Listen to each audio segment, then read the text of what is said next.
Por muy extraña que sea la naturaleza, todos los procesos tienen una explicación. Pero hay casos en los que parece haber una explicación, pero no hay absolutamente ninguna lógica.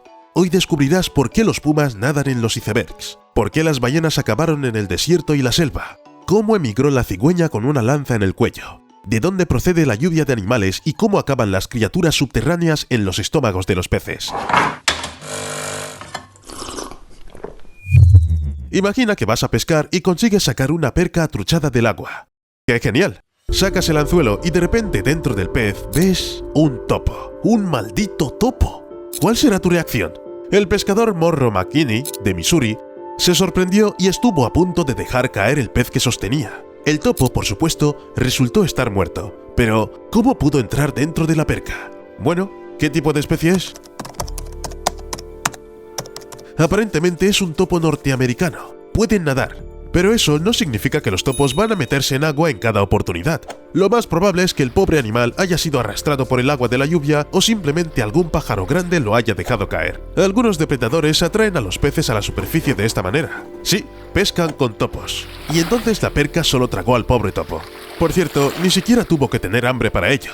Este pez puede agarrar a su presa por reflejo, simplemente sintiendo el movimiento. ¿Tuvo el topo la oportunidad de escapar? Solo hasta el momento que entró dentro del pescado. Normalmente, a menos que la criatura sea algún tipo de parásito, entrar dentro de alguien más significa la muerte. Pero no se lo digas a los carangs, porque de jóvenes estos peces se meten en medusas, literalmente. La especie es bastante inusual.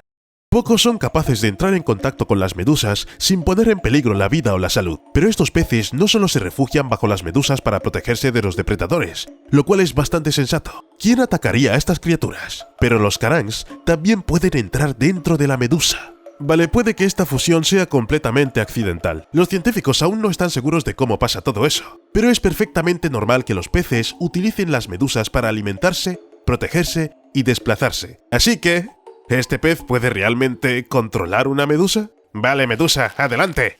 He dicho adelante. ¡Abajo no! ¡Maldita sea este control de voz! El pez que dominó medusas. ¿Qué es lo siguiente, Steve? ¿Tal vez puedas enseñarme una serpiente peluda también? ¿Cómo que ya te la estoy enseñando? Después de la noticia de que algunos dinosaurios estaban cubiertos de plumas, no debería sorprenderme en absoluto. Entonces, una serpiente peluda. La criatura de unos 60 centímetros de largo fue descubierta en un pantano de Tailandia y los lugareños quedaron sorprendidos por el hallazgo. La serpiente estaba nadando en agua turbia y parecía estar bastante cómoda. Pero, ¿de dónde saca el pelo un reptil? Antes de pensar en una mala ecología o en mutaciones genéticas, esto es algo bastante común. Seguro que todo el mundo ha visto alguna vez rocas cubiertas de algas de algún tipo. Lo mismo sucedió aquí, solo que la roca era una serpiente. Sí, su precioso pelo verde es solo algas. Sin embargo, no está del todo claro con qué rapidez le ha crecido a la serpiente un pelaje tan grueso. Si este interfiere en su vida y se desprenderá cuando la serpiente cambie de piel. Los científicos aún no lo han descubierto. Con las tortugas es un poco más fácil. Las algas crecen de forma natural en sus caparazones porque apenas hay diferencia para que las algas crezcan en una roca o en una tortuga. Sin embargo, la vegetación puede ocultar infecciones o lesiones, y si la espesura es demasiado densa, puede impedir que la tortuga absorba la radiación UV y el calor mientras nada. Y no hay que olvidar que incluso una cosa como un caparazón se renueva de vez en cuando, lo que significa que algunas placas son reemplazadas gradualmente por otras. Si las algas crecen bajo esa placa incompleta, el caparazón comenzará a pudrirse.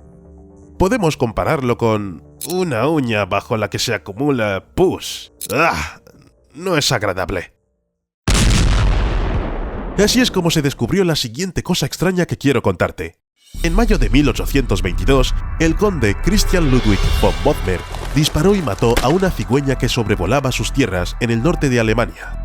Pero la caza más común puso literalmente patas arriba la percepción que la humanidad tenía de muchas especies de animales. Von Bothmer descubrió que la cigüeña había sido atravesada con una lanza, una simple lanza de madera menos de 1 metro de largo, y era, recuerdo, ya en el siglo XIX. Si no sabes mucho de historia, te lo explicaré con un simple ejemplo.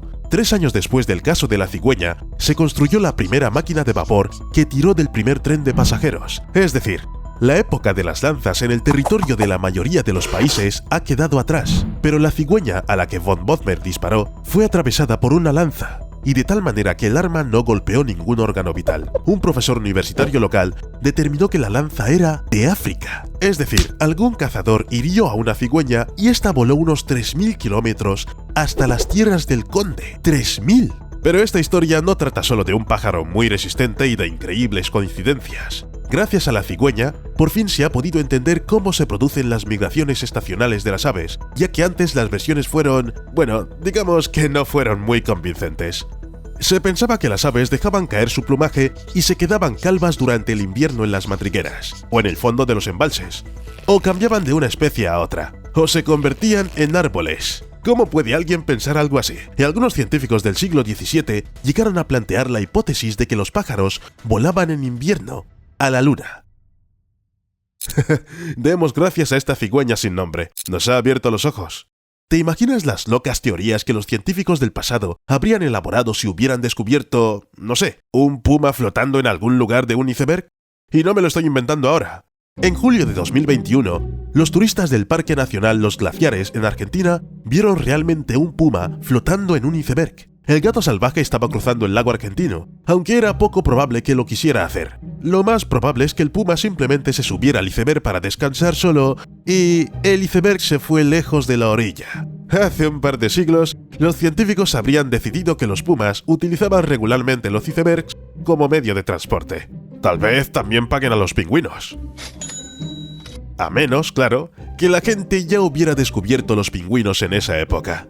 Oye, Steve, ¿cuándo los primeros exploradores vieron a los pingüinos? Bueno, Steve dice que fue entre 1487 y 1488, en una expedición al Cabo de Buena Esperanza. Piénsalo, la gente ya sabía de la existencia de los pingüinos y sin embargo pensaban que las aves invernaban en la luna. La historia de la ciencia es rara.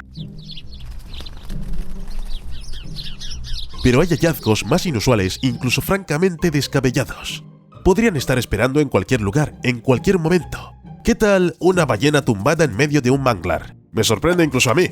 Puedes imaginar lo que experimentaron los pescadores brasileños cuando encontraron este cadáver de ballena en el bosque. Estaba a más de 15 metros de la orilla, más los árboles que la rodeaban. Todo esto normalmente no se asocia con las ballenas, pero el hallazgo tiene una explicación lógica y sencilla.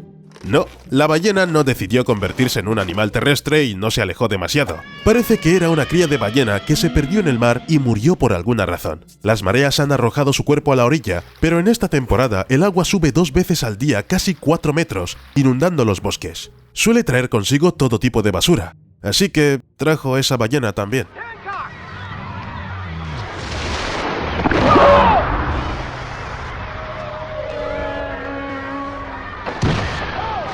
Y cuando parece que una ballena en el bosque es el límite de lo absurdo que es capaz de hacer nuestro planeta, llega esto. Una ballena en el desierto. A unos 150 kilómetros al suroeste del Cairo se encuentra Wadi al-Hitan, donde se encuentran los restos de 1.500 animales marinos. Está rodeado de dunas, es un hogar de plantas y animales del desierto. Y en medio del paisaje desértico más ordinario hay ballenas. Hay un gran número de ballenas fósiles que están tan bien conservadas que incluso se puede examinar el contenido de los estómagos de algunos individuos. Y eso que tienen más de 40 millones de años. Pero es la edad la que ayuda a responder a la pregunta más lógica. ¿Qué demonios hacen las ballenas en el desierto? Si se observa un mapa aproximado del mundo durante la época del Eoceno, está claro que en esa época había un mar en lugar de los desiertos modernos. Bueno, o una costa marítima.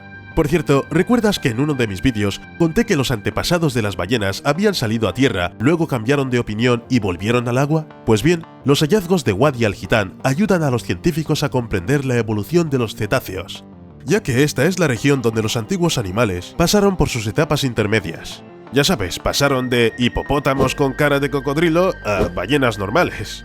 Y permíteme ser sincero, después de las ballenas en el desierto, las ballenas en los bosques, los topos en los peces y los pumas en los témpanos de hielo, es difícil imaginar un lugar menos apropiado para cualquier criatura. Pero cada vez que pienso, eso es todo, la naturaleza no tiene nada más para sorprenderme, se presenta con otra sorpresa, y siempre es inesperado. Como una lluvia de peces. En 2014, una lluvia de este tipo cayó sobre un pueblo de Sri Lanka. Los peces caían literalmente del cielo y eran bastante comestibles. Aunque los lugareños se sorprendieron, se alegraron igualmente. Tal vez la lluvia de peces no les haya impactado especialmente. En 2012 los camarones cayeron en el sur de Sri Lanka. Se puede hacer un buen menú de pescado con la lluvia local. Pero, ¿cómo es que de repente caen animales del cielo y no deberían estar ahí? No se trata de una especie particularmente volátil. A lo largo de la historia se han producido lluvias similares, con peces, arañas, ranas, sapos, gusanos, pulpos, medusas, conchas marinas y estrellas de mar como precipitantes. Una de las hipótesis más extendidas lo achaca a los tornados comunes y a los tornados de agua. El viento levanta a los animales, siempre son pequeños y ligeros, no como vacas.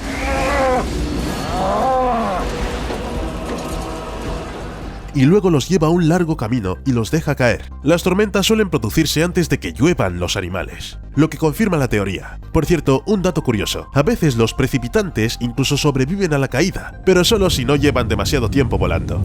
Aquí es donde su tamaño les ayuda. Cuando se es lo suficientemente pequeño y ligero, incluso una caída desde una gran altura puede pasar sin complicaciones. Piensa al menos en la capacidad de las hormigas para sobrevivir incluso a la caída de un rascacielos. Creo que lo mencioné en uno de mis antiguos vídeos, ¿o no? Entonces deberíamos hacer un vídeo sobre eso. ¡Hasta luego!